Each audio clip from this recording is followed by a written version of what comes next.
Allez, on termine les amis, on termine avec Léonidas Kalogiropoulos. Bonjour Léonidas. J'ai mis les entrepreneurs avant tout, point d'exclamation. C'est ton cri. Voilà, très bien. C'est ton cri. Léonidas, donc je le disais en sommaire, c'est la punchline de l'année. Je suis très honoré. Est-ce qu'on a lancé un appel d'offres pour les taxis de la Marne? Voilà. Ouais, et tu étais furieux, mais vraiment furieux pour Contrevoix, dans les tripes, oui. que l'État ne fasse pas confiance aux entrepreneurs qui arrivent avec des solutions. Alors là, on espère qu'elle est derrière nous, cette crise du Covid, mais qu'on mette tant de temps à faire confiance aux entrepreneurs. C'est ça, en fait, le truc. Hein. Alors, c'est une vraie difficulté, et peut-être juste pour positiver la punchline, l'intérêt général n'est pas un monopole d'État. Voilà. La nation, ce sont plein de citoyens entrepreneurs qui disent tiens, il y a un problème. Et qu'est-ce que c'est un entrepreneur? C'est quelqu'un qui se dit je prends le problème et j'en fais mon affaire, je le prends en main et je vais trouver la solution. Les entrepreneurs, c'est des inventeurs de solutions et bien entendu, on peut être entrepreneur dans des choses très banales, mais il y a tous les sujets d'intérêt général pour lesquels les citoyens ont envie d'être pleinement citoyens, pleinement entreprenants. Et il faut que l'État se rende compte qu'il y a l'État, il y a la nation, et qu'il ne peut pas être sourd à ce que la nation veut faire pour l'intérêt général. D'ailleurs, c'est la grande chance de notre État d'avoir une nation aussi extraordinaire à ses côtés. Oui, c'est ça, parce que oui, il lui faut une sacrée force de conviction. Hein. Regarde le gamin qui était là à ta place. Donc, les nouveaux fermiers, ils font des merguez végétales. Extraordinaire. En fait, si ils suivaient la législation française, il n'aurait pas le droit de les appeler merguez. Et lui, sa conviction, c'est qu'à partir du moment où ça ne s'appelle pas merguez, on aura beaucoup de mal à les vendre. Heureusement, la législation européenne leur permet de le faire. Mais tu te rends compte de cette histoire? Ils sont en train de faire une filière industrielle, agroalimentaire, qui utilise toutes les forces de notre industrie agroalimentaire, l'ensemble des protéines végétales. On en a presque trop, on a raconté la crise de la betterave, le blé, bref, on a tout ce qu'il faut. Et l'État dit... Ah non, vous n'avez pas le droit d'appeler ça steak végétal ou merguez végétal. C'est très bon Dieu. Non mais Stéphane, c'est fascinant parce qu'on est à la croisée des chemins. On est au moment où les choses vont basculer, parce qu'elles ne peuvent pas ne pas basculer, parce que l'État lui-même le dit à huis clos. J'ai un texte, je suis obligé de l'appliquer, mais aidez-moi. Moi-même, État, à en sortir. Toi, c'est sans arrêt ce que tu entends dans ton activité de lobbying C'est sans arrêt, et il faut savoir que j'ai accompagné mes résolveurs de problèmes Covid. Ils sont désormais une soixantaine sur cette plateforme qu'on a créée il y a 3 mois, Entrepreneurs pour la République.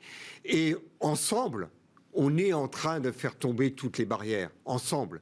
Et tous les responsables de cabinets ministériels qu'on rencontre, évidemment, on va vous aider. C'est pas simple. Ne nous demandez pas ça en 24 heures, mais on va y arriver et on va y arriver.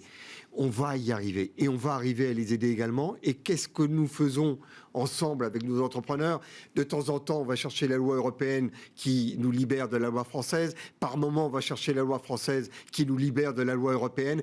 Et on apprend à jongler parce que, en définitive, on va bien entendu y arriver. Ouais. Alors, c'est mais un que d'énergie gaspillée. Que d'énergie gaspillée. Mais on est en train, je pense, d'apprendre ensemble qu'on ne va pas y arriver si on n'a pas conscience que lorsqu'il n'y a aucun contrôle étatique, ça donne des abus comme ceux de Google, des choses, voilà.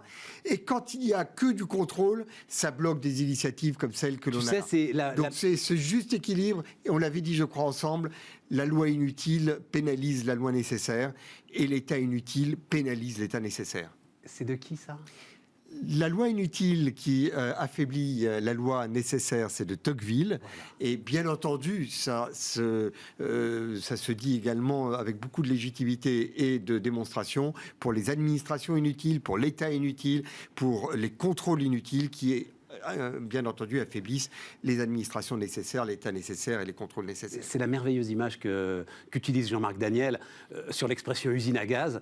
L'État crée des usines à gaz, il en crée tellement que ça devient une zone industrielle, et il se perd lui-même dans sa propre zone industrielle, et on est tous perdus dans cette zone industrielle. Oui, mais il a besoin... Il a besoin de toi, parce que les entrepreneurs... Il dit, aidez-nous. Ouais, alors, aidez-nous, et alors, finalement, on arrive à aider, on arrive à trouver des solutions, et je pense que c'est une vraie lueur d'espoir. D'abord, c'est une lueur d'espoir qui n'a pas d'agenda. On n'a pas besoin d'un président de la République, on n'a pas besoin d'un quinquennat pour que la bascule se fasse. Les solutions, elles sont là. On a D'ailleurs, quelque chose qui est très important, qui est une mutation qui est en cours, c'est comment on pose les termes des problèmes d'intérêt général. On a en ce moment des élections régionales, et alors on a une litanie de candidats qui nous disent on va faire des banques gratuites, on va faire des banques publiques, on va déverser des milliards. Ça devient totalement abstrait.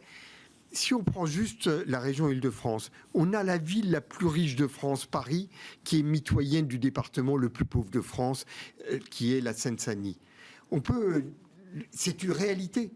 Qu'on le prenne et qu'on pose les termes de ce problème en termes entrepreneuriaux. Comment on reconstruit, comment on fait de la mixité sociale, comment on rééduque, comment on introduit les commerces dans la ville, comment on casse le pont, ces 300 mètres de périphérique qui font qu'on passe du plus riche au plus pauvre. Et toi, tu crois que ça, c'est un sujet d'entrepreneur? Mais ce n'est qu'un sujet d'entrepreneur. Ce n'est qu'un sujet d'entrepreneur. Non mais, pardon Stéphane, ce n'est qu'un sujet d'entrepreneur, sinon dans 10 ans... J'ai l'impression que la tâche sinon est dans 10 ans, on en reparle encore. Mais c'est bien parce que la tâche est colossale que c'est une tâche d'entrepreneur. C'est une tâche que les entrepreneurs vont pouvoir soulever en le découpant le sujet en différents secteurs. Et c'est une tâche d'entrepreneur pour résoudre chacun des problèmes. Quand on prend un paquebot qui sort de chantier d'Atlantique, il y a 1500 contrats sur un seul paquebot. Ça va être la même chose pour résoudre les problèmes de la SAT. Non mais parce que c'est un sujet de sécurité. Mais et le sujet de sécurité, c'est pas un sujet d'entrepreneur, si, ça pour le coup. Bien entendu, il y a également des solutions de sécurité. Il suffit de venir voir sur la plateforme Entrepreneurs pour la République, pour voir le nombre d'entreprises qui ont un bip qui permet, lorsqu'on est en danger, d'envoyer des SMS partout pour trouver comment être aidé. C'est pas l'ordre public, quoi. Enfin, tu vois bien de quoi je veux parler. On est bien entendu sur la nécessité pour l'État de s'occuper très bien de ce qu'il doit faire, ce qui va nous permettre à nous, entrepreneurs, et au reste de la nation, de s'occuper de ce que manifestement il a du mal à. Donc en fait, tu dis l'État, il concentre ses moyens dans son boulot régalien d'ordre public, et ça sert à rien d'arroser derrière l'ensemble de ceux qui sont capables de prendre des chantiers à bras-le-corps. Mais tous ces sujets-là, on ne pourra les prendre que si véritablement on les découpe avec j'allais dire, des sujets d'entrepreneurs les côte à côte.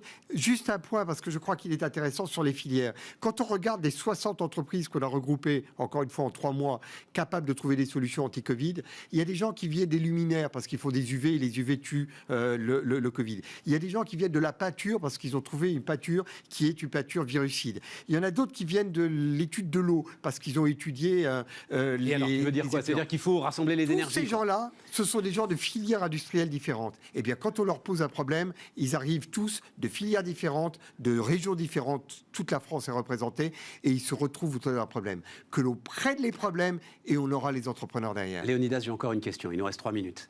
En fait, je réfléchissais. 1 an de Bismart. Qu'est-ce qui reste? Qu'est-ce que on a fait collectivement? Et à l'arrivée, moi, en fait, alors que jamais j'aurais pensé ça, je retiens l'emploi. Je dis, il y a 35 contrats de travail. Voilà.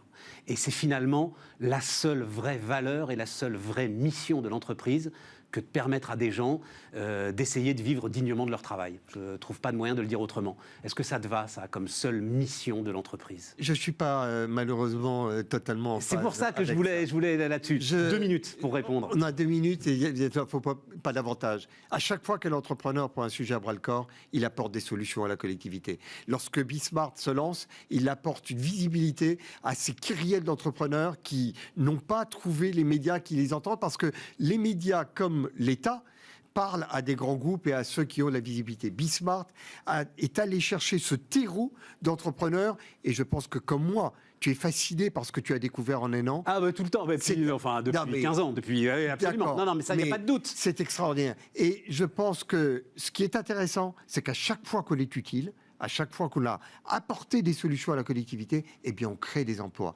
On ne peut pas créer... Aucune entreprise ne s'est jamais créée en disant « je vais créer une boîte pour créer des emplois ». Et pourtant, c'est ce que je retiens, moi. À chaque fois que l'on apporte véritablement un service, d'ailleurs, c'est le pari que je fais avec Entrepreneurs pour la République, qui est une boîte, c'est que je vois la plus-value qu'on est en train d'apporter, donc je n'ai aucun doute. Oui, mais toi, je vais appeler ça, c'est une méta-entreprise. Toi, c'est une méta-entreprise que tu fais, c'est un groupement d'entreprises. Il y aura des emplois derrière. À chaque fois que l'on d'accord avec moi, à la fin, la vraie mission, la vraie vertu, c'est de participer au bonheur collectif par l'emploi, par le travail. Écoute, je pense que l'on apporte une utilité et que cette utilité est liée à des emplois. Et ce qui est magnifique avec les emplois que l'on crée ensemble, tu en as créé, j'en crée, c'est que chacun de ces employés qui a une mission en main, tous les matins, il se dit, je sais ce que j'amène à la société. Ah ben ça, et ça, c'est extraordinaire. J'espère, et tu sais à quel point, lorsque l'on crée des emplois factices, eh bien, il y a cette contrepartie qui n'est pas là. On a créé quelque chose, on a voulu aller créer de l'emploi de manière artificielle, comme si c'était ça l'objectif. L'objectif, c'est d'apporter une utilité sociale. Et tu vois, l'extraordinaire collection de besoins sociaux, c'est l'intérêt général. On a là un terreau pour les entrepreneurs qui est absolument fascinant. Ce terreau-là, c'est le terreau de la nation. Il a sa place à côté de l'État pour apporter des solutions aux problèmes d'intérêt général. Encore une fois, l'intérêt général, ce n'est pas un monopole d'État. Léonidas Kalogeropoulos, les amis, voilà, c'était notre émission anniversaire et on se retrouve demain.